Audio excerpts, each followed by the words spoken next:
Assalamualaikum warahmatullahi wabarakatuh.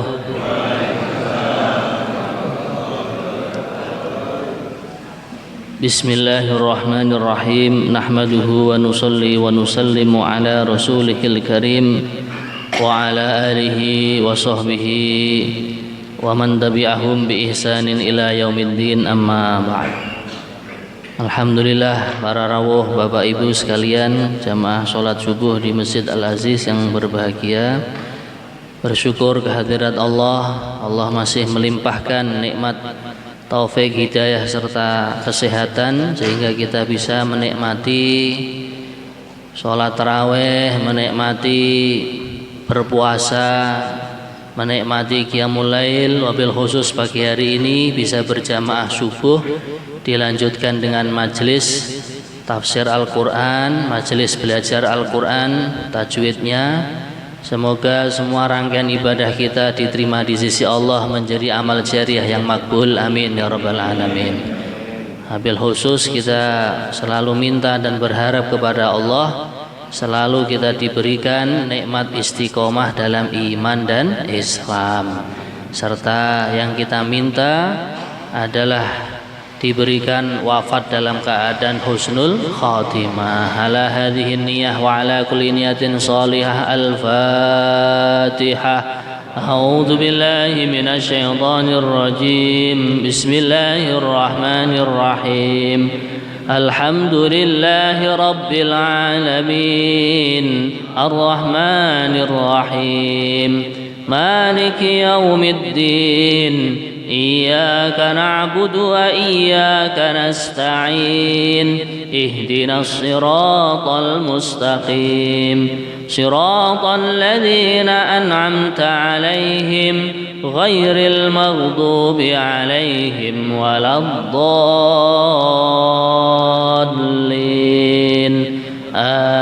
آمين.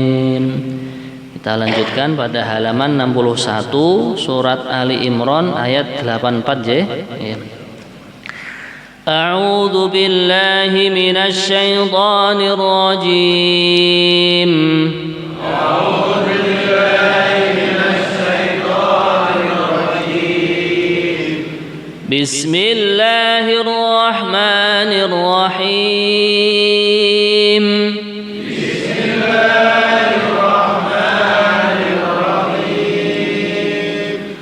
قل آمنا بالله وما أنزل علينا وما أنزل على إبراهيم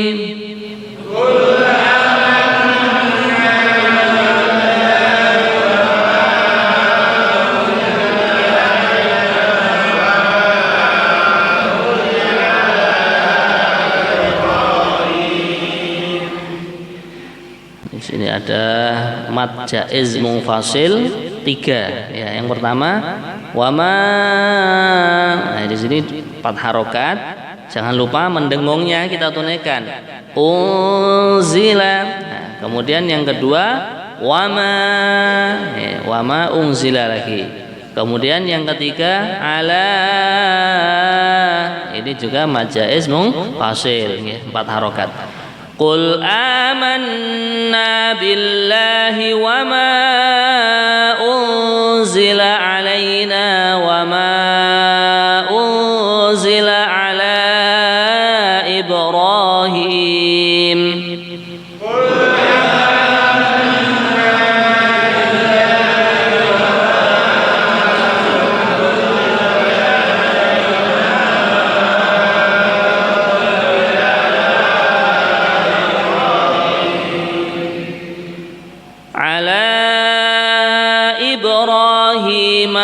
Ismail wa Ishaq wa Yaqub.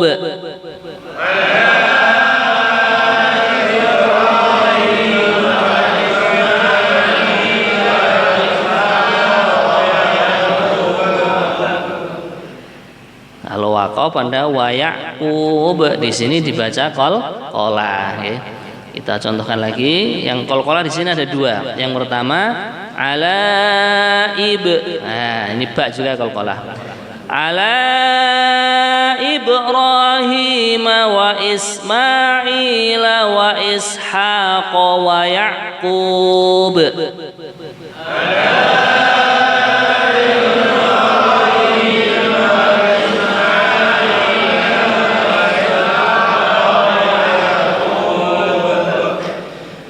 Wa Ya'qub wal asbati wa ma utiya Musa wa Isa.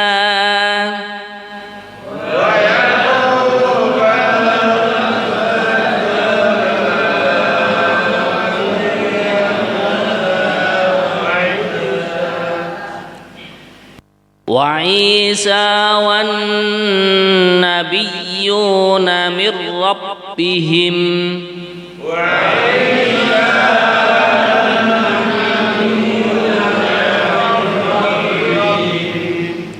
Jangan lupa kalimat wan nabiyuna. Jadi nonnya kita tunaikan ya. Non tasydid ini gunnah, kemudian ya-nya juga tasydid kita tunaikan. Wa Isa wan nabiyyuna mir rabbihim. Wa Isa wan nabiyyuna mir rabbihim. La nufarriqu baina ahadin minhum wa nahnu lahu muslimun.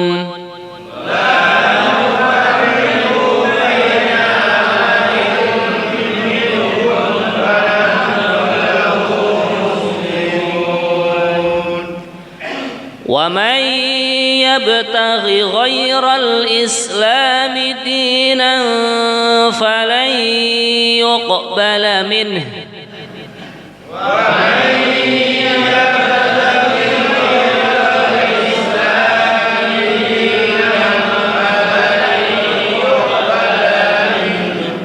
Nah, di sini banyak idgham.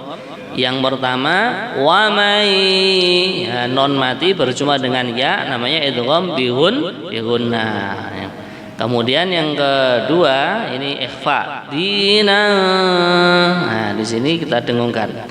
Kemudian falai yuq, seperti itu bacanya. Wa may yabtaghi ghairal islami dinan falan yuqbala minhu wa may yabtaghi ghairal islami dinan falan yuqbala minhu wa huwa fil akhirati minal khasirin.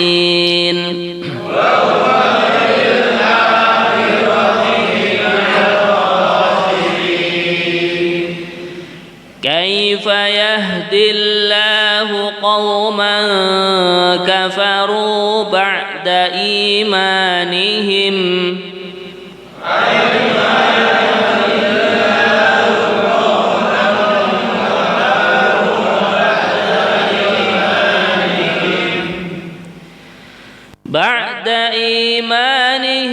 وشهدوا أن الرسول حق وجاءهم البينات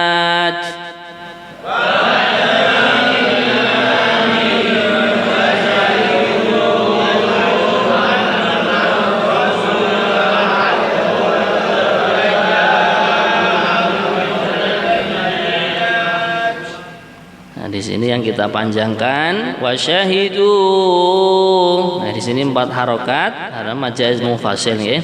Kemudian yang perlu didengungkan pertama annar rasul. Nah, ini non tasydid. Kemudian yang berikutnya haqqu qu. Nah, ini non tanwin bertemu dengan wawu itu ghamiguna. Wasyahidu annar rasul haqqu wa ja'ahumul bayyinat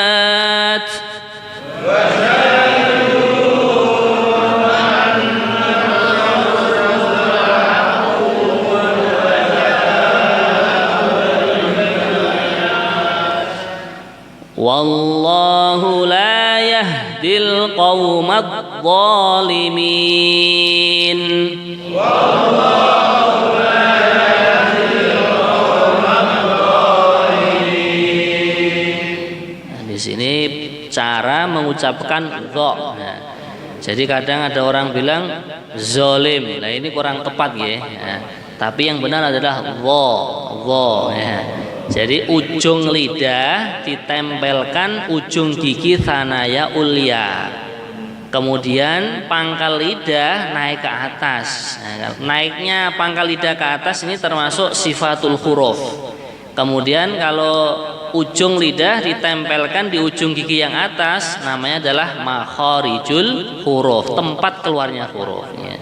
Jadi antara dha dan dzal tempat keluarnya sama, makhrajnya sama. Nanti perbedaannya adalah di dalam sifat hurufnya. Kalau dzal lesan datar begini. Kalau dha, nah ini pangkal lidah ini naik ke atas, kayak melengkung begitu nggih, kurang lebihnya nggih. Kita contohkan lagi. Wallahu la yahdil qaumadh dhalimin. Wallahu la yahdil qaumadh dhalimin.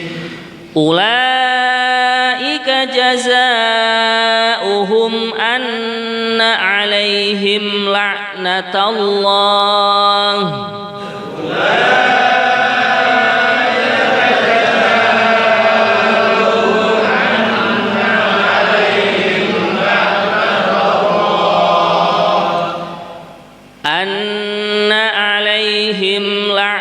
Allahi wal malaikati wan nasi ajma'in.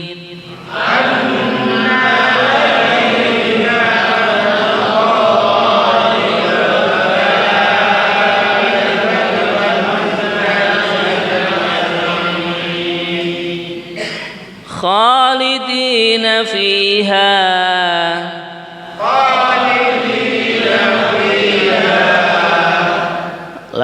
يخفف عنهم العذاب ولا هم ينظرون.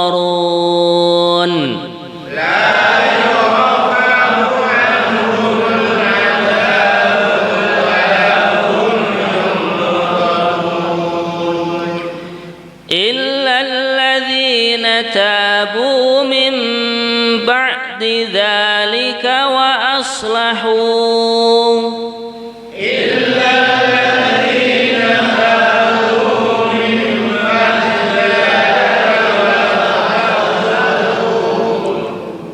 Jangan lupa kita tunaikan lam, ada dua lam di sini yang bertasydid ya. Pertama illa, kemudian yang kedua alladzina. Illalladzina tabu min ba'di dzalika wa aslahu.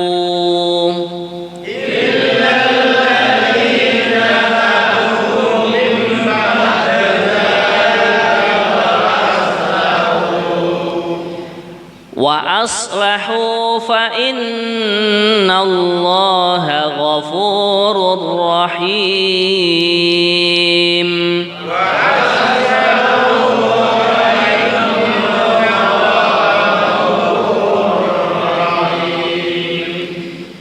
Innal ladzina kafaru ba'da imanihim thumma izdadu kufra.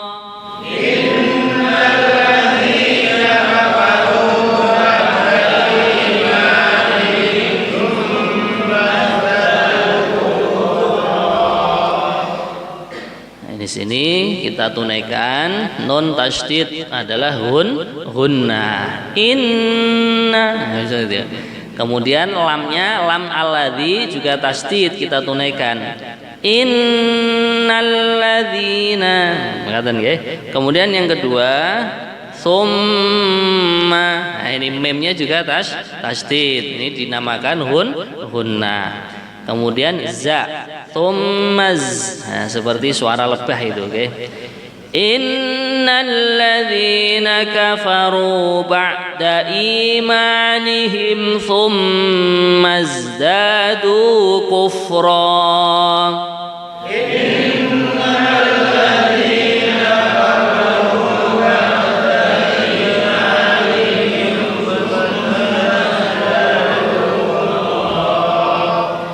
ثم ازدادوا كفرا لن تقبل توبتهم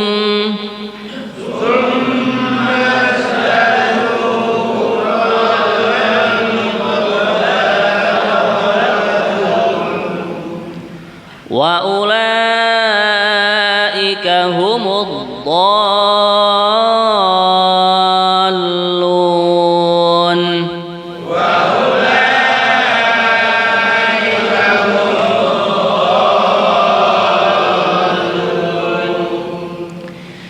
إن الذين كفروا وماتوا وهم كفار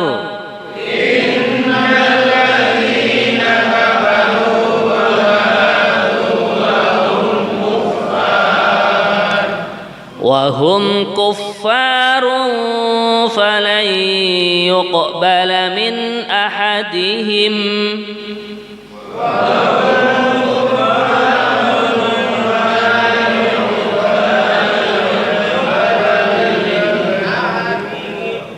فلن يقبل من أحدهم ملء الأرض ذهبا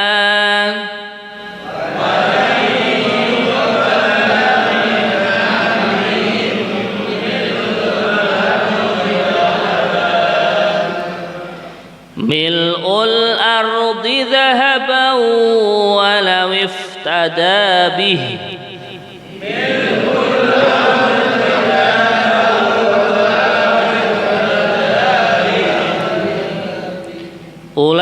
أولئك لهم عذاب أليم وما لهم من ناصرين.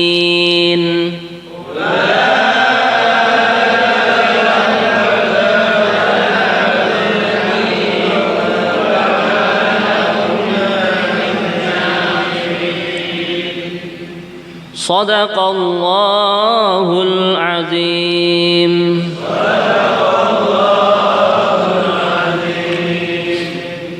Alhamdulillah, semoga kita selalu mendapatkan barokah dari Al-Quran. Amin ya rabbal alamin. Kita akan bacakan terjemahan serta penjelasan tafsirnya. A'udzu billahi minasyaitonir rajim.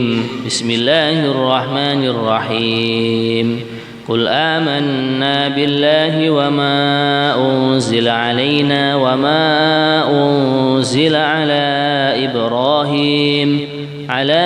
إبراهيم وإسماعيل وإسحاق ويعقوب والأسباط وما أوتي موسى وعيسى والنبيون من ربهم لا نفرق بين أحد منهم ونحن له مسلمون. Ayat 84 yang artinya, katakanlah wahai Muhammad, kami beriman kepada Allah dan kepada apa yang diturunkan kepada kami dan yang diturunkan kepada Ibrahim, Ismail, Ishak, Yakub dan anak cucunya, dan apa yang diberikan kepada Musa, Isa dan para nabi dari Tuhan mereka. Kami tidak membeda-bedakan seorang pun di antara mereka dan hanya kepadanya lah kami berserah diri. Jadi ketika baginda Nabi Muhammad SAW menyampaikan risalah atau agama yang telah diwahyukan oleh Allah kepada Nabi Muhammad, yaitu agama Islam, di waktu itu ada sedikit penolakan dari orang Yahudi Nasrani, dikatakan begini begitu.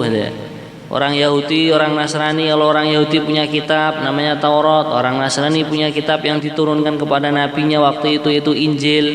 Kemudian Allah perintahkan kepada Nabi Muhammad, katakan wahai Muhammad kepada mereka itu, orang Yahudi Nasrani itu, dan juga orang-orang yang ada di Mekah sana waktu itu, kami ya beriman kepada Allah dan juga apa yang diturunkan kepada kami, yaitu berupa Al-Quran. Jadi iman kepada Allah dan juga iman kepada Al-Quran. Ya. Kemudian juga baginda Nabi diperintahkan oleh Allah untuk menyampaikan kepada umatnya waktu itu, kami juga beriman kepada apa yang diturunkan kepada Nabi Ibrahim berupa suhuf. Kalau Nabi Ibrahim itu tidak sampai kitab, itu tidak, hanya beberapa lembar saja, suhuf-suhuf atau lembaran-lembaran. Begitu juga yang diturunkan kepada Nabi Ismail, tentunya memakai kitab yang ada waktu itu, atau wahyu yang Allah berikan kepada Nabi Ismail, kepada Nabi Ishak, Nabi Yakub dan anak cucunya. Dan juga apa yang diturunkan kepada Nabi Musa, yaitu namanya kitab Taurat. Kita juga beriman, percaya bahwasanya Nabi Musa pun Allah berikan kitab, wa Isa, dan juga kepada Nabi Isa, yaitu yang namanya kitab Injil. Bahkan beriman juga kepada nabi-nabi ya, dan juga yang diberikan kepada para nabi dari Tuhan mereka, dari Allah Subhanahu wa taala. Ditegaskan lagi, la nufarriqu baina ahadim minhum, kami tidak membeda-bedakan. Semua itu adalah utusan Allah, rasulnya Allah dan nabinya Allah, tidak dibeda-bedakan. Hanya saja itu tadi ya, kalau di zamannya Nabi Musa kitab yang Allah turunkan ya namanya Taurat. Tapi kalau kepada Nabi Muhammad yaitu kitab Al-Quran gitu. Nah kemudian juga ketika Nabi Isa diutus juga diberikan wahyu, yaitu dalam kitab Injil. La nufarriqu baina ahadin minhum.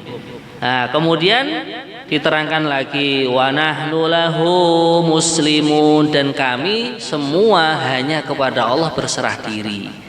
Nah, di antara makna berserah diri, kalau di zaman Nabi Musa kitab yang diturunkan oleh Allah ya Taurat, ya iman kepada Taurat. Kalau zamannya Nabi Daud adalah kitab Zabur. Nah sekarang ini sudah zamannya Nabi Muhammad, iman kita adalah kepada Al-Quran. Dan kalau kita itu iman kepada Al-Quran ya sudah komplit, ya iman juga kepada Taurat, kepada Zabur, kepada Injil juga gitu. Nah disinilah diantara makna daripada muslimun pasrah sudah. Pokoknya sami'na wa ata'na, kami diperintahkan oleh Allah mendengar begini begitu, kami sudah dengarkan semua dan kami lantas mentaatinya. Kalau waktu itu ya Nabi ini, Nabi itu, Nabi ada 25 yang wajib diketahui ya, yang wajib diimani.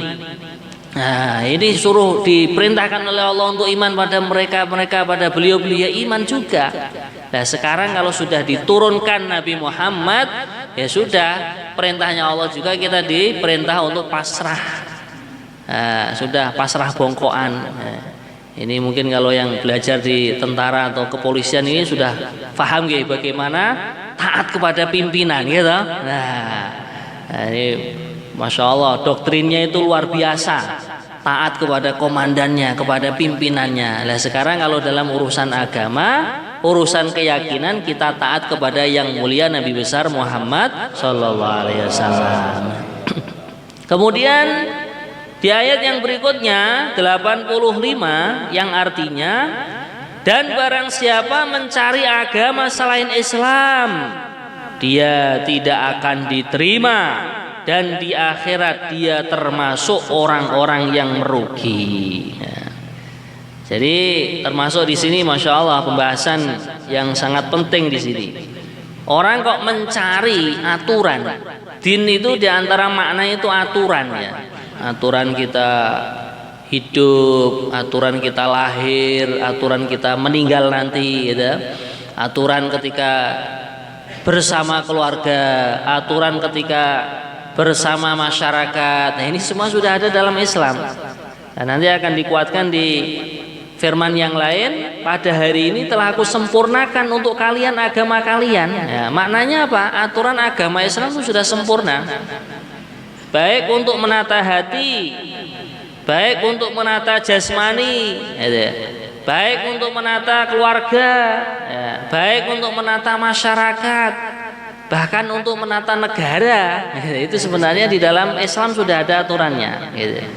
Di antaranya kalau untuk menata diri kita, hati jangan sampai ada syirik kepada Allah.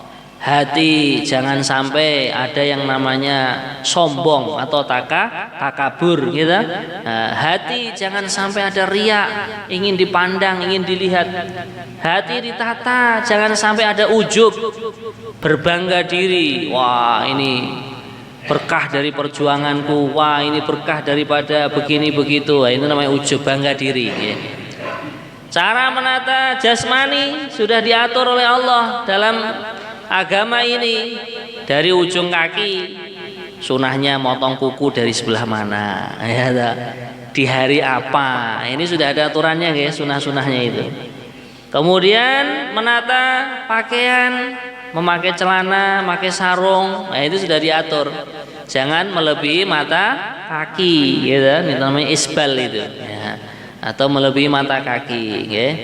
Kemudian menata tubuh kita yang ke atas lagi, kaki, menata tubuh kita yang atasnya lagi, jalan depan, jalan belakang. Nah, ada yang namanya istinja, gitu. Kalau habis buang air kecil, buang air besar, ada yang namanya istinja.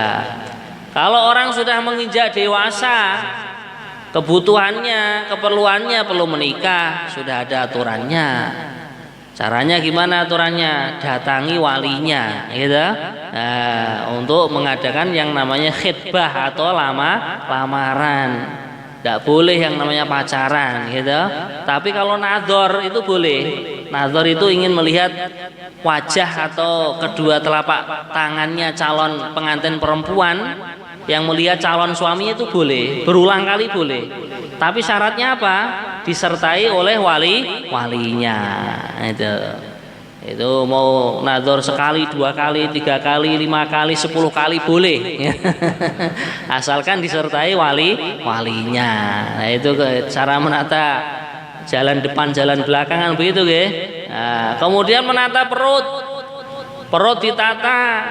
Makanan minuman yang dikonsumsi adalah dari sumber yang halal. Begitu juga zatnya itu halal atau suci, gitu. Dari sumber yang halal, misalkan kita bekerja dengan benar, dengan disiplin. Nah, dalam pekerjaannya tidak ada menipu, tidak ada manipulasi begini begitu. Nah, kemudian dari zatnya yang halal, memang betul-betul suci makanan minuman yang dikonsumsi, gitu. Nah, makanya cara nyuci beras dengan air mengalir, gitu. Ibu-ibu ini mungkin, ya. Cara mencuci sayur mayur, cara mencuci mungkin ikannya dengan air yang mengalir, gitu. Sehingga apa? Zatnya makanan atau masakan yang kita makan itu betul-betul suci. Cara menata rambut, nah, ada juga. Ya, kalau untuk ibu-ibu mungkin ya panjang, ya. Kalau untuk bapak-bapak ya, tidak melebihi dari punggung yang bagian atas ini, gitu. Baginda Nabi mencontohkan rambut beliau limah, jamah, wafroh, ya, kurang lebihnya itu. Ya, satu telinga begini, kemudian di bawah telinga, kemudian yang paling panjang beliau itu di pundak yang belakang itu, yang perbatasan leher dengan punggung, gitu.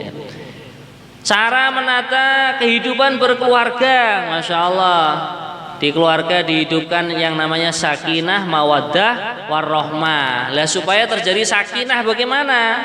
Keluarga ditata, diajak berzikir, nah, diajak baca Yasin, diajak baca surat Al-Waqiah bareng-bareng, diajak taraweh, diajak qiyamul lail, gitu, supaya terjadi yang namanya sakinah. Termasuk apa? Diajak ngaji. Karena kalau orang ngaji, orang menghadiri majelis ilmu, Allah akan menurunkan yang namanya sakinah tadi, ketenangan jiwa, gitu. Makanya kalau pas ngaji itu kadang kan pada ngantuk gitu. Apalagi habis sahur ini. Terlalu tenang ini. Kemudian mawaddah ya, kasih sayang. Supaya terjadi kasih sayang di keluarga kita bagaimana? Innalladzina amanu wa amilus solihati sayaj'alu lahumur rahmanu wudda. Ada kaidahnya dalam Al-Quran. Sesungguhnya orang-orang yang beriman dan amal soleh, Allah yang Maha Rahman akan menjadikan di antara mereka yang namanya wudda, kasih sayang. Itu orang-orang non Muslim itu, orang-orang kafir itu, mereka sebenarnya nggak ada kasih sayang itu. Ya. Itu enggak hakikatnya kasih sayang itu. Hakikatnya kasih sayang ya Allah letakkan dalam diri orang yang ada iman dan amal soleh gitu. Kemudian rahmah gitu. Kurang lebihnya sama, maknanya rahmah itu sayang gitu. Kemudian lagi apa? Menata tetangga, hidup bermasyarakat itu juga ada. Sampai baginda Nabi bersabda dalam sebuah hadis untuk menunaikan hak-hak tetangga. Kalau seandainya kamu memasak, asapnya kok keluar dari dapur rumah, dicium oleh tetangga, hendaklah diperbanyak kuahnya. Supaya apa? Tetangga ikut merasakan, nggak merasakan dagingnya, merasakan kuahnya. Sedapnya itu bisa dirasakan bareng-bareng gitu. Lah disinilah indahnya agama Islam. Gitu. Nah, kemudian menata kehidupan yang lebih luas lagi, bernegara misalkan ya. Kalau negara itu ingin makmur, ya sudah ada kaidahnya. Walau anna ahlal qura amanu wattaqau lafatahna alaihim barakatim minas sama'i wal ard walakin kadzabu fa'akhadnahu bima kanu yaksibun. Sungguh seandainya penduduk suatu desa, memang di sini di dalam firman-Nya Allah Ta'ala sini lafadznya qura. Qura itu kan beberapa desa. Lah, akhirnya kalau beberapa desa itu kan menjadi negara gitu. Nah, kalau beberapa desa terjadi yang namanya kecamatan, beberapa kecamatan terjadi yang namanya kabupaten, beberapa kabupaten yang menjadi provinsi, beberapa provinsi jadinya negara. Nah, disinilah kalau orang itu ingin makmur dalam suatu negara, amanu wattaqau, syaratnya dua, iman dan bertakwa ya. Nah nanti baru Allah akan menurunkan janjinya, la fatahna alaihim barakatim minas sama'i wal ardh. Sungguh aku Allah akan membukakan. Bahkan sebagian riwayat qiraah sab'ah itu bukan la fatahna tapi la fatahna, pakai tasdid. Nah, di sini kalau pakai tasdid maknanya lebih dahsyat lagi. Sungguh aku Allah akan membukakan. Ya. Jadi berulang kali, bukan hanya sekali saja. Padahal kalau Allah membuka sekali sebenarnya sudah cukup. Tapi kalau diikutkan pada qiraah imam yang lain, nah, lafaz tahna membukakan berulang kali. Gitu. Seperti lafaz qatta'a yuqatti'u. Kalau qatta'a memotong, itu kesannya kan sekali. Qata'tul habla, saya motong tali. Tapi kalau qatta'tul habla, saya memotong-motong. Jadi berulang kali. Begitu juga pada kalimat lafaz tahna. Sungguh aku Allah akan membukakan berkali-kali keberkahan dari langit dan dari bumi. Ya, makanya Masya Allah sekarang sudah mulai meningkat ini di negara kita. Semoga kemakmurannya semakin meningkat ya. Nah, ada bupati yang membuat kebijakan sholat duhur berhenti semua aktivitas, Masya Allah ya. Ada Pak Gubernur juga yang bikin kebijakan seperti itu. Bahkan kalau tengah-tengah rapat adzan duhur sudah tiba, sudah off dulu, kita memenuhi panggilan Allah Subhanahu wa Ta'ala. Nah ini kalau sudah dipraktekkan, dan nanti keberkahan-keberkahan itu akan datang secara banyak itu ya. Bahkan hadirin sekalian ya, yang tidak mengikuti aturan dalam Al-Quran, walakin kadzabu, akan tetapi mereka membohongkan. Sudah diberitahu oleh Allah yang menciptakan langit, menciptakan bumi. Kalau ingin makmur, mendapatkan keberkahan-keberkahan ini, amanu wattaqau, Akan tetapi yang namanya manusia itu ada saja nggak percaya, walakin kadzabu, mereka membohongkan. Akhirnya apa? Fa'akhadnahum bima kanu yaksibun. Aku Allah akan menyiksa mereka dengan sebab apa yang mereka kerjakan. Gitu. Makanya masya Allah mungkin di sini ada yang punya perusahaan atau menjadi manajer nopo nggih. Mungkinlah bisa diatur. Pokoknya kalau sholat duhur kita off dulu memenuhi panggilan Allah Subhanahu wa taala. Bahkan mungkin kalau mengadakan rapat, mengadakan meeting, istilahnya orang sekarang dimulai dengan basmalah. Bahkan mungkin ada yang bacaan Qur'annya bagus, dimulai dengan tilawah Al-Qur'an. Sehingga apa? Keberkahan nur daripada Al-Qur'an, keberkahan dari bismillah Allah akan turunkan di tempat-tempat kita kerja. Kalau tempat kita kerja kok barokah, menghasilkan rizki, kita makan, kita minum, akhirnya apa? Kita semangat untuk ibadah kepada Allah. Itu tandanya rizki yang barokah seperti itu. Nah sekarang di sini hadirin yang mulia, kok orang mencari aturan di selain agama Islam, falayubbala minhu, sama sekali tidak akan diterima oleh Allah, tidak akan diterima. Bahkan dia wa huwa fil akhirati minal khasirin, dia di akhirat digolongkan termasuk orang-orang yang rugi. Naudzubillahi min dzalik. Ayat 86 yang artinya bagaimana Allah akan memberi petunjuk kepada suatu kaum yang kafir setelah mereka beriman. Nah, serta mengakui bahwa Rasul Muhammad itu benar-benar Rasul atau utusan, dan bukti-bukti yang jelas telah sampai kepada mereka. Allah tidak memberi petunjuk kepada orang yang zalim.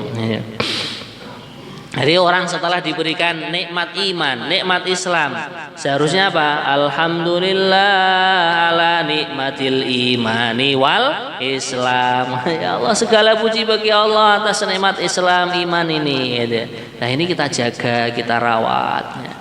Penjagaan iman kita, Islam kita dengan cara apa? Kita kumpul dengan orang-orang baik, kumpul dengan orang-orang soleh, yang sekiranya kalau kita dengarkan perkataannya mendapatkan ilmu kita, kita melihat amalannya menjadi tambah semangat, bahkan baru mandang wajahnya saja sudah ingat kepada Allah. Seperti itu orang-orang soleh. Kemudian untuk menjaga Islam diantaranya apa? Ya kita pelajari aturan-aturan Islam lebih mendalam, lebih detail lagi.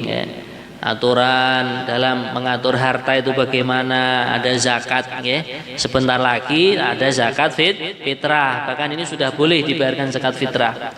Cara mengatur waktu sudah ditata dengan adanya sholat 5 waktu yang fardu, sholat sunnah dengan mengatur waktu dengan cara yaitu ada wiridan-wiridan yang kita baca di sore hari, di pagi hari, zikir-zikir pagi dan petang. Ada surat-surat yang dibaca untuk harian, misalkan surat Al-Waqiah, surat Tabarakalladzi biyadil mulku, surat Alif Lam Mim Sajdah. Ada yang dibaca paling enggak sepekan sekali, 1 Jumat sekali, suratul Kahfi dibaca malam Jumat atau hari Jumat. Nah, begitu juga ada zikir-zikir yang lain.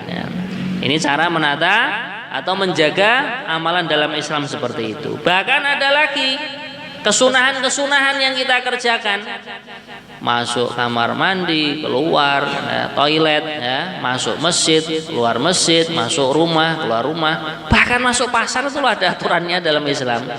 Barang siapa yang baca la ilaha illallah wahdahu la syarikalah lahul mulku wa lahul hamdu yuhyi wa yumit wa huwa hayyun la yamut biyadil khair wa huwa ala kulli syai'in qadir. Barang siapa masuk pasar doa itu dibaca, 1 juta kebaikan telah ia dapatkan. Allah. Makanya dahulu kala itu sahabat itu masuk ke pasar itu bukan hanya sekedar untuk mencari nafkah, mencari rizki yang halal, bukan, tapi menghidupkan amalan. Amalan berzikir kepada Allah. Maka disinilah bagaimana Allah akan memberikan petunjuk orang yang sudah diberi iman kemudian kafir gitu kan. Di sini Allah langsung menegaskan Allah tidak akan memberikan petunjuk orang-orang yang zalim. Ayat 87 yang artinya mereka itu balasannya adalah ditimpa laknat Allah, para malaikat dan manusia seluruhnya. Jadi orang yang sudah diberi iman, diberi Islam kok ditinggalin, sudah Allah akan laknat dia. Naudzubillah min dzalik. Nah, laknat ini diantara maknanya orang tersebut akan dijauhkan dari rahmat atau sayangnya Allah. Lah kalau orang itu nggak disayang orang tua saja sudah bingung gitu. Nah, apalagi kalau tidak disayang sama pencipta langit dan bumi yaitu Allah Subhanahu wa taala. Lah supaya kita tetap disayang, kita selalu menjaga diri jangan sampai menjadi orang-orang yang zalim gitu ya. Nah, termasuk orang yang zalim tadi sudah tahu agama, sudah tahu aturan Islam, lah kok malah ditinggalkan, malah ditinggalin, nggak diamalkan. Makanya setiap kali kita menghadiri majelis taklim, majelis ilmu, ya Allah berikanlah kepada kami ilmu yang manfaat, yang mana diriku sendiri bisa mengamalkannya. Allahumma amin. Ayat 88 yang artinya mereka kekal di dalamnya, dalam siksaan Allah atau laknat Allah. Tidak akan diinginkan, tidak akan diringankan azabnya atau siksaannya, dan mereka tidak diberi penangguhan. Nah, orang yang dalam keadaan dolim tadi sudah diberikan agama Islam, lah kok malah ditinggalkan, akhirnya dilaknat oleh Allah. Lah mereka dalam siksaan Allah itu kekal abadi, gitu. Tidak diringankan oleh Allah Taala, bahkan tidak akan diberi tempo. Gitu. Illal ladzina tabu min ba'di dzalika wa aslahu fa innallaha ghafurur rahim. Ayat 89, kecuali orang-orang yang bertaubat setelah itu dan melakukan perbaikan, maka sesungguhnya Allah Maha Pengampun lagi Maha Penyayang. Ya, disinilah namanya manusia itu ya kadang terjadi khilaf, kadang terjadi teledor. Lah kalau terjadi khilaf dalam diri kita, terjadi keteledoran dalam diri kita, kita astaghfirullah, bertaubat dan minta ampun kepada Allah. Kita minta ampun kepada Allah. Nah, orang yang minta ampun kepada Allah, orang yang bertobat kepada Allah, ada jaminan dari hadisnya baginda Nabi, at-taibu minadz dzambi kamal la dzamba lahu. Orang yang tobat, punya kesalahan begini begitu, kita bukan nabi, bukan rasul. Kalau sudah tergelincir dalam suatu kekhilafan atau kekeliruan, kita bertobat kepada Allah. Di sini seakan-akan dia tidak berbuat dosa sama sekali. Allahumma amin. Nah, kita dalam puasa juga mungkin terjadi khilaf, berbicara hal-hal yang makruh, bahkan kadang masih tergelincir dalam ghibah, menggunjing orang. Nah, maka kita beristighfar kepada Allah. Makanya sebelum berbuka kita istighosah, minta doa kepada Allah, minta ampun kepada Allah, beristighfar, membaca astaghfirullah astaghfirullah astaghfirullahali walil mu'minin wal mu'minat, minta ampun untuk diri kita sendiri, kemudian untuk orang-orang iman yang lain. Kemudian ayat yang nomor 90 yang artinya sungguh orang-orang yang kafir setelah beriman kemudian bertambah kekafirannya tidak akan diterima taubatnya, dan mereka itulah orang-orang yang tersesat, gitu ya.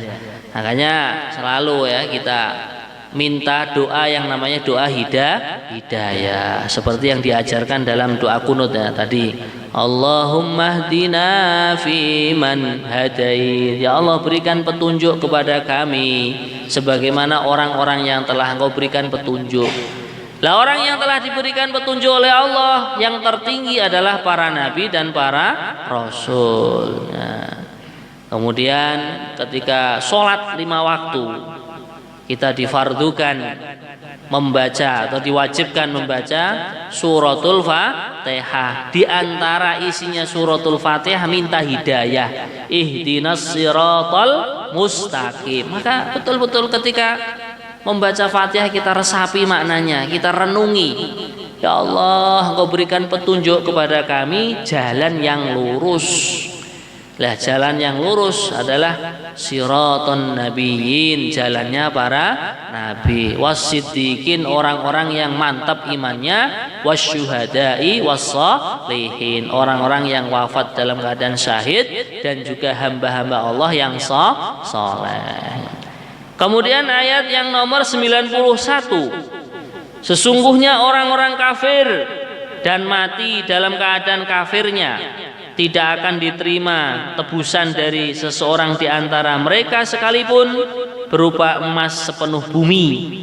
Sekiranya dia hendak menebus diri dengannya, mereka itulah orang-orang yang mendapatkan siksaan yang pedih dan tidak memperoleh penolong. Nah, jadi disinilah ya, orang itu Masya Allah kalau matinya dalam keadaan kafir, semoga Allah selamatkan kita semua ya. Nah, seandainya dia punya emas sebesar bumi disedekahkan, nggak bisa buat nebus imannya, itu nggak bisa. Tidak bisa buat nebus kekafirannya, nggak bisa gitu ya. Makanya kita selalu minta kepada Allah, Allahumma inna nas'aluka husnal khatimah. Ya Allah, aku minta kepada Engkau pungkasan atau wafat dalam keadaan yang baik, dalam keadaan menepati atau mengimani kalimat syahadat la ilaha illallah Muhammadur Rasulullah sallallahu alaihi wasallam. Nah, maka termasuk supaya kita itu husnul khotimah, di antara amalannya apa? Kalau ada azan itu kita diam mendengarkan indahnya lantunan azan, bahkan menjawab. Menjawab ya. Kemudian juga termasuk supaya kita husnul khotimah, jangan punya amalan yang namanya uququl walidain, bangkang kepada orang tua atau durhaka kepada orang tua. Kalau yang sudah terlanjur bapak ibunya kalau sudah wafat, ya sudah ditobati, diistighfari gitu ya. Kalau yang masih punya ayah dan ibu, nah ini justru malah kesempatan untuk birrul walidain. Ya, termasuk supaya husnul khotimah, kita cinta kepada orang-orang soleh, pada alim ulama, para kiai, para hamba-hamba Allah yang menunjukkan kita jalan yang lurus. Insya Allah. Oke, alhamdulillah. Selanjutnya tanya jawab, kesempatan dua penanya kepada ibu-ibu. Assalamualaikum warahmatullahi wabarakatuh. Waalaikumsalam warahmatullahi wabarakatuh. Mau tanya, ini masalah sholat berjamaah. Itu kalau softnya nggak nyambung, umpama yang sebagian di dalam masjid karena ada kipas angin tidak kuat membuat soft sendiri di luar, itu masih nyambung apa enggak? Terima kasih. Kalau soft yang putus tadi jarak dengan soft yang paling akhir itu tidak lebih dari 300 dirok atau kurang lebihnya 140 atau 150 sekian meter, kurang sedikit ya. Antara soft yang terakhir dengan soft yang di luar tadi tidak lebih dari 150-an meter, maka sholatnya tetap dihukumi sah. Tapi kalau seandainya masjidnya luas, contohnya di Masjid Nabawi gitu. Masjid Nabawi itu kan luas banget ya, lebih dari 150 meter ya. Selagi masih di dalam masjid, walaupun itu jaraknya lebih dari 150 meter, maka itu tetap dihukumi sah. Contohnya juga di Masjidil Haram yang sekarang diperluas oleh kerajaan Saudi, itu kan mungkin ya antara sop yang belakang mungkin dengan sop yang terakhir itu misalkan terjadi renggang, itu tetap dihukumi sah karena sholatnya masih di dalam masjid. Tapi kalau sholatnya di luar masjid, yang penting tidak lebih dari 150 meter dari sop yang terakhir, maka sholatnya tetap dihukumi sah. Makatan Ibu nggih. Monggo satu lagi. Assalamualaikum warahmatullahi wabarakatuh. Waalaikumsalam warahmatullahi wabarakatuh. Zakat kalau tidak diserahkan kepada amil, langsung diserahkan kepada yang bersangkutan, bolehkah itu? Jawabipun boleh. Alhamdulillah. Jadi selagi yang diserahi tadi termasuk asnaf sama niyah, termasuk 8 golongan yang berhak mendapatkan zakat. Contohnya fuqara, masakin, amil tuh yang menjadi panitia zakat itu, kemudian budak, gitu. Kemudian ibnu sabil, orang yang sedang dalam perjalanan, gharim, orang yang punya utang dan utangnya itu untuk kemaslahatan umat, untuk kemaslahatan agama Islam. Contohnya misalkan Pak Takmir masjid, mungkin punya utang. Gimana? Takmir masjid Sunan Derajat masih punya utang belum? Enggak ini. Kalau masih punya utang itu berhak mendapatkan zakat itu. Termasuk itu. Jelas Bu? Ya, terima kasih. Alhamdulillah. Pertanyaannya api cetek jadi cepat. Monggo, ini penting ini pertanyaan ini ampra mulai tadi. Monggo. Assalamualaikum warahmatullahi wabarakatuh. Waalaikumsalam warahmatullahi wabarakatuh. Terkait dengan topik bahasan pagi ini, yang kami tanyakan yang pertama batasan muhrim itu sampai di mana? Yang kedua hukum agak didekatkan. Hukum berjabat tangan di dalam Islam. Siap. Apakah memang ada larangan-larangan dan sebagainya. Dan yang ketiga terkait dengan yang 1-2 tadi di dalam pelayanan kesehatan, ini khususnya di pemeriksaan kandungan dan pertolongan persalinan itu biasanya atau kebanyakan yang dokter ahli kandungan, dokter ginekologi itu kan laki-laki, meskipun tidak banyak, tidak semuanya, dan umumnya yang diperiksa hamil kan ya wanita umumnya gitu ya. Nah ini bagaimana kira-kira hukumnya ya? Saya kira itu. Terima kasih. Assalamualaikum warahmatullahi wabarakatuh. Baik, pertanyaan yang pertama, batasan mahram. Ini mahram ya. Yang benar itu pengucapannya itu mahram. Kalau muhrim itu orang yang ihram. Nah, ihram itu ketika haji dan umroh. Tapi kalau mahram itu ini boleh saya sentuh, boleh saya lihat wajahnya, itu namanya mahram. Di sini sudah jelas dalam surat An-Nisa. Hurrimat alaikum ummahatukum, yang mahram dengan kita pertama adalah ibu yang melahirkan. Ibu itu siapa? Wanita yang telah melahirkan kita. Itu namanya mahram. Berarti kita salaman, kita melihat wajahnya, itu boleh. Nah, yang menjadi aurat itu hanya antara pusar dan lutut. Itu kalau mahram seperti itu. Kemudian yang kedua, wabanatukum. Yang kedua adalah putri kita. Putri kita itu siapa? Anak yang telah lahir dari kita, baik perempuan atau laki-laki. Misalkan kalau yang laki-laki itu bapaknya kan, bapaknya tentunya setelah terjadinya nikah ya itu ya. Setelah terjadinya apa? Nikah. Kalau anak yang zina, naudzubillah min dzalik. Misalkan ada orang zina, itu terjadi anak perempuan. Lah setelah itu bapaknya itu nggak mau menikahi ibu wanita yang dizinai itu. Ternyata apa? Ternyata anak zinaan dia itu setelah gede cantik juga. Nah, dinikahi boleh Pak, boleh itu. Tapi kalau seandainya ibunya kok dinikahi, ibu biologisnya tadi, nah, setelah dinikahi kan menjadi istrinya kan, nah, anaknya jadi mahram, jadi mahramnya akhirnya gitu. Kemudian wa akhawatukum, saudari, nah, saudari sebapak, seibu atau saudari kandung atau saudari seayah dan seibu itu juga mahram. Kemudian wa ammatukum, bibi.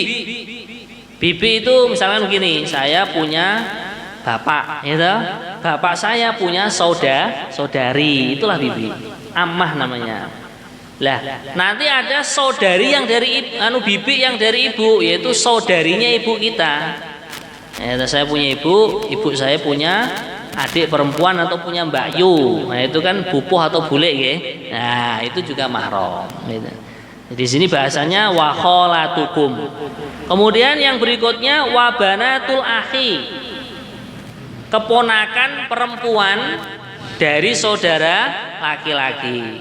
Misalnya saya punya saudara laki-laki, saudara laki-laki saya menikah, punya putri, ya itu ponakan namanya, gitu. Wa banatul ukhti, begitu juga ponakan dari saudari, gitu. Itu juga mahram. Kemudian wa banatul akhi wa banatul ukhti wa ummahatukumul lati ardhanakum, ibu sepersusuan. Misalkan saya waktu masih kecil, ibu saya entah kemana begitu, akhirnya apa, saya nangis disusuin tetangga 5 kali kenyangan. 5 kali kenyangan tuh contohnya begini, menghisap air susu itu sudah kenyang, tidur begini ya, bangun, minum lagi gitu.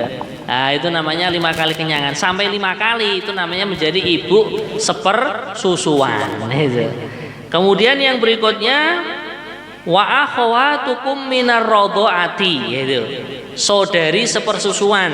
Nah, misalkan tadi ibu yang menyusui saya, dia punya putri, ya berarti kan putrinya menjadi saudari sepersusuan dengan saya, itu nggak boleh dinikah, ya, tapi boleh dijabat tangani, boleh dilihat juga boleh, kecuali antara pusar dan lutut, ya. Kemudian wa ummahatu nisaikum, nah, ibu mertua, kita semua mungkin sudah menikah ya, lah punya istri punya ibu yang telah melahirkan istri kita, itu namanya ibu mertua. Bahkan kalau seandainya terjadi cerai, ibu mertua itu tetap mahram walaupun sudah cerai, ya. Kemudian waroba ibukumul lati fi hujurikum min nisaikumul lati dakhaltum bihinna, putri tiri, ya, putri tiri misalkan panjenengan menikah dengan seorang janda. Janda itu punya anak perempuan. Lah kok ibunya sudah didukhul atau sudah dijima, lah putrinya langsung menjadi mahram. Kalau seandainya ibunya belum dijima, belum didukhul, lah kok melihat, masya Allah putri tiriku kok ternyata lebih cantik. Akhirnya ibunya dicerai, ganti nikahin putri tirinya, boleh, selagi ibunya belum didukhul tadi, belum dijima. Nah, di sini langsung diterangkan dalam Al-Qur'an, nggih. Angkatan Bapak nggih. Lah, tentang hukum berjabat tangan selain mahram yang telah disebutkan tadi, ya kalau berjabat tangannya itu bersentuhan langsung kulit dengan kulit, itu hukumnya haram, tidak boleh, nggih. Makanya sebagian kiai santri putrinya ingin berjabat tangan dengan kiainya, itu kan dilapisi begini, ya masih gini, sebagian loh ya. Tapi kalau menurut saya kok seandainya hal tersebut masih bisa menimbulkan fitnah, ya kita jauhi, karena berjabat tangan itu kan hukumnya sunnah, gitu. Sedangkan menjaga diri dari fitnah hukumnya adalah wajib. Jelas oh, okay? Yeah. Lah kalau istri Pak, istri itu apa mahram? Istri bukan mahram, cuman dia halal kita sentuh setelah qabil tuh nikah. Saya terima nikahnya. Nah, kalau mahram ya malah justru nggak boleh dinikahi. Perkataan jelas ya? Terus ini tadi pertanyaannya, dokter spesialis kandungan. Oh, siap, ya. Rata-rata laki-laki. Dokter spesialis kandungan, misalkan yang diperiksakan tentunya ibu toh, bukan bapak. Yang hamil kan ibu. Di sini jawabannya, kalau seandainya masih ada dokter kandungan perempuan, maka kita arahkan, alangkah baiknya periksanya kepada dokter perempuan. Nah, insya Allah kan masih banyak ya. Tapi kalau seandainya, kalau dokter kandungan perempuan di daerahku tidak akurat Pak, lebih hebat, lebih bagus yang dokter kandungan laki-laki, ya ini darurat, boleh silakan, tapi harus disertai suaminya atau disertai mahramnya, karena periksa kandungan kan tentunya perutnya paling tidak dibuka ya. Nah, untuk di USG itu ya, makanya seperti itu. Lah sekarang kalau seandainya bahkan bukan hanya kandungan saja, perlu pengobatan, nah, seorang wanita perlu diobati, sedangkan yang mengobati itu yang bisa laki-laki, itu boleh membuka auratnya boleh, tapi qadrul hajah, seperlunya. Misalkan perlunya kok hanya di bagian betis, ya yang dibuka ya betisnya aja, jangan sampai pahanya. Nah seperti itu. Tapi itu wow, syaratnya apa? Disertai suaminya atau mahramnya. Karena untuk menjaga diri dari yang namanya fitnah. Makatan Bapak nggih? Jelas insyaallah. Oke. Gini, Mas sopo Mas? Setahun lalat. Assalamualaikum warahmatullahi wabarakatuh. Waalaikumsalam warahmatullahi wabarakatuh. Mau tanya saya, itu tanda-tanda malam Lailatul Qadar itu apa aja? Yang kedua itu sholat Isya itu apa termasuk dapat Lailatul Qadar? Cukup dua. Satu lagi lupa. Pertama pertanyaannya tanda-tanda malam Lailatul Qadar. Di antaranya tandanya itu malamnya terasa hening, kemudian tidak terlalu gerah, tidak terlalu panas, tidak terlalu dingin juga. Kemudian langitnya itu tampak cerah gitu. Kemudian kalau kita merasakan kayak pepohonan, hewan-hewan itu juga rasanya khusyuk gitu. Itu diantara tanda-tandanya. Lah nanti lebih detailnya, lebih jelasnya jenengan baca kitab namanya Fadilah Ramadan. Pak Haji Karno bisa ditunjukkan nanti ya. Ya, Fadilah Ramadan itu ada komplit. Pagi harinya itu mataharinya tidak terlalu menyengat. Nah, jadi tetap panas, cerah, cuman tidak terlalu panas gitu. Lah kemudian pertanyaan yang kedua, apakah kalau kita menghidupkan malam Lailatul Qadar dengan sholat Isya, apakah sudah termasuk? Bisa dikatakan termasuk. Bahkan amalan kebaikan apa saja yang kita lakukan di malam Lailatul Qadar pahalanya seperti amalan 1000 bulan. Mulai dari sholat maghrib, memberi buka puasa juga, memberi minum orang yang tadarus misalkan, memberikan takjil dan lain sebagainya, sampai qiyamul lail, sampai subuh juga. Makatan ya alhamdulillah. Belah sana Pak Rodo nggih. Pak Rodo minggu depan. Monggo. Pak Yahya maju.